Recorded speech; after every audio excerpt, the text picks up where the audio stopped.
నమస్కారం. మనం ఈరోజు నేర్చుకోబోయే టాపిక్ ఏంటంటే, శివుడికి లింగ రూపంలో పూజలు ఎందుకు జరుగుతాయి, దర్శనం ఎందుకు ఇస్తారు అని.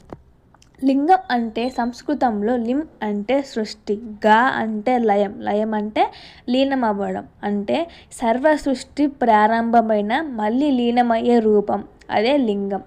దేవుళ్లకు విగ్రహ రూపాలు ఉంటాయి కదా, అంటే శివుడికి ప్రత్యేక ముఖం రూపం లేనిది. మనం ఊహించే ఒక రూపం శివుని ఫోటో. అందుకే నిరాకార తత్వాన్ని లింగ రూపంగా భావించి పూజిస్తాము. మరొక అర్థం ఏమిటంటే, లింగం అంటే ప్రపంచాన్ని సృష్టించేది, కాపాడేది, లీయమయ్యే శక్తికి ప్రతీత. అంటే ఆది అంతం లేనిదే విశ్వశక్తినే శివలింగం. శివలింగం 3 భాగాలుగా ఉంటుంది. పై భాగం మహేశ్వరుడు, పీఠం బ్రహ్మ, మధ్య భాగం విష్ణువు. 3 భాగాలను కలిపే త్రిమూర్త తత్వం. ఈ త్రిమూర్తుల తత్వాన్నే శివలింగంగా మనం పూజిస్తాం. అంతా ఒకటే అని ఈ లింగం మనకు చూపిస్తుంది.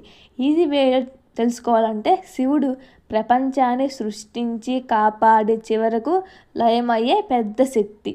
ఆ శక్తికి రూపం లేదు అని అనేక శక్తిని గుర్తుపెట్టేందుకే లింగ రూపం పూజిస్తాము.